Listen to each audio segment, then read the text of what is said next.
bintang muda Manchester United, Amad Diallo, turun dari bangku cadangan untuk membantu timnya mengalahkan Chad 2-0 di babak kualifikasi Piala Afrika, AFCON.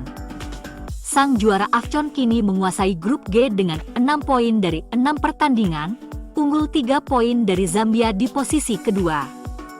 The Elephants mendominasi pertandingan tandang dengan penguasaan bola sebesar 76% dan melepaskan 21 tembakan berbanding 7 tembakan dari lawan. Gol dari Jean-Philippe Crasso dan Omar Diakite membawa Pantai Gading unggul sebelum Diallo diturunkan. Pemain berusia 22 tahun itu tampil mengesankan saat kembali ke tim nasional dalam pertandingan terakhirnya melawan Zambia, bermain selama 70 menit. Tetapi ia harus puas duduk di bangku cadangan pada awal pertandingan ini. Ia bermain selama 29 menit di Stadion Ahmadou Ahidjo dan mendapat skor 6,8 dari Sofascore atas penampilannya. Pemain sayap ini telah menambah jumlah gol dalam permainannya akhir-akhir ini dengan mencetak 2 gol di pramusim dan juga gol penyeimbang United melawan Brighton and Hove Albion bulan lalu. Ia juga telah menunjukkan jati dirinya sejauh musim ini dengan memenangkan penghargaan pemain terbaik United bulan Agustus.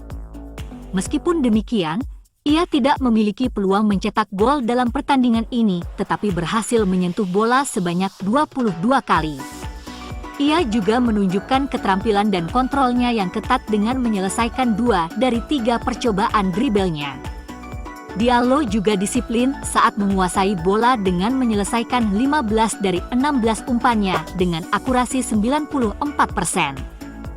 Salah satu umpan tersebut juga tergolong umpan kunci, tetapi rekan setimnya tidak dapat mencetak gol dalam rangkaian permainan berikutnya.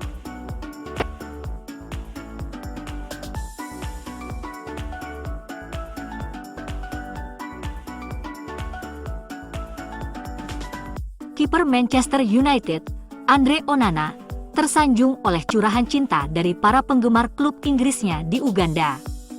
Dia memberikan sepatu, pelindung tulang kering, dan sarung tangannya kepada para penggemar di tribun setelah pertandingan, sebelum diantar pergi dengan Toyota Premio di tengah para pendukung yang berebut untuk mendapatkan bagian dari dirinya. Andre Onana, lahir di Nkolngok, barat daya ibu kota Kamerun, Yaounde, 28 tahun lalu. Dan itu bukan sekadar nama, itu adalah nama penjaga gawang nomor 1 Kamerun.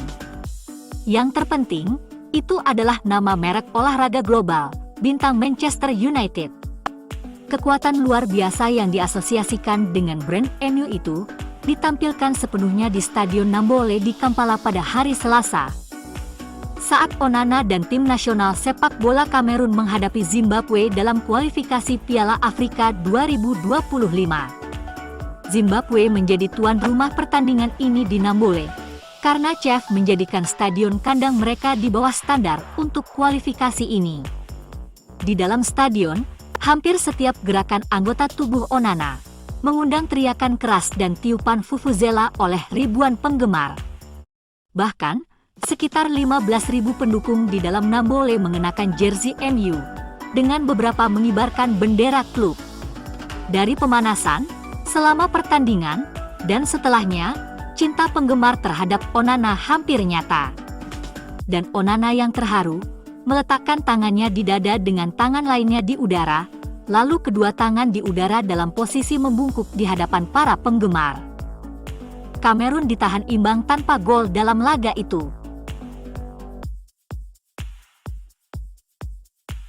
Man United mengalami krisis cedera yang belum pernah terjadi sebelumnya musim lalu, dan tinjauan klub menganalisis apa yang salah. Keputusannya departemen medis harus diubah. Manchester United ingin mempekerjakan fisioterapis top untuk memberikan perawatan fisioterapi dan layanan rehabilitasi kelas dunia kepada para pemainnya. Gary O'Driscoll tiba di Old Trafford dari Arsenal untuk menjadi kepala kedokteran olahraga pada bulan September. Dan sejak itu ia bekerja sama erat dengan struktur sepak bola baru untuk menyelidiki mengapa United mencatat kasus cedera terbanyak di Liga Premier musim lalu. Robin Sadler adalah kepala fisio tetapi meninggalkan United pada bulan Februari sebagai bagian dari perubahan O'Driscoll, yang membuat Jordan Recce mengikutinya dari Arsenal untuk menjadi kepala fisio yang baru.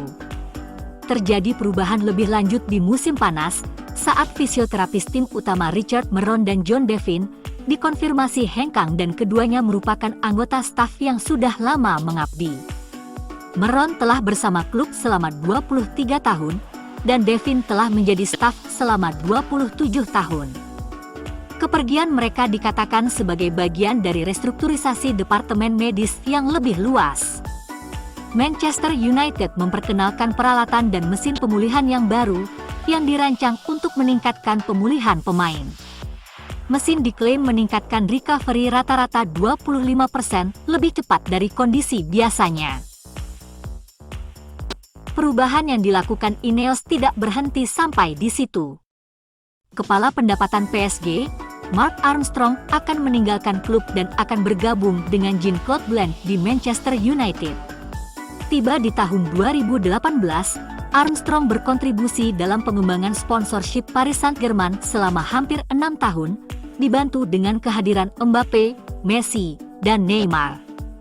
Dia bisa bergabung dengan Blanc, yang dia kenal di klub Prancis itu. Klub Paris akan melihat dua anggota penting dari struktur organisasinya pergi untuk bergabung dengan tim Inggris.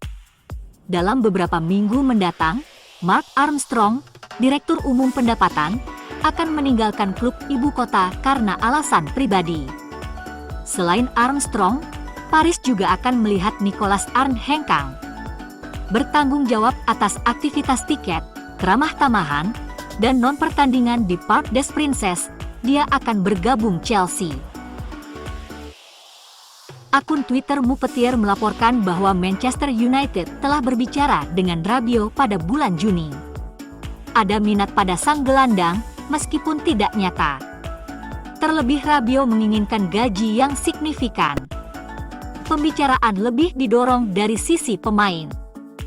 Klub merasa Rabiot terlalu mahal dan sulit mewujudkan transfer.